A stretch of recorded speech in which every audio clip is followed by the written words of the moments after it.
வணக்கம். உங்கள் நினைவுகளை ஞாபகப்படுத்தும் உங்களுக்கான இக்கதை 70களிலிருந்து 90 வரையான காலப்பகுதியில் எங்களின் வாழ்வியலை பிரதிபலிக்கிறது.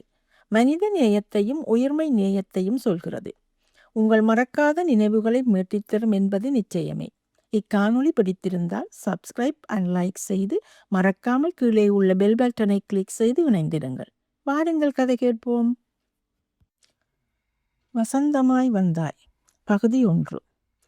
அந்த தோட்டத்தைச் செம்மண்ணில் வரிசையாக நடப்பட்டிருந்த கமுகமரங்களை ரசித்தபடி இருந்தன இரு அழகிய கருவண்டு புலிகள்.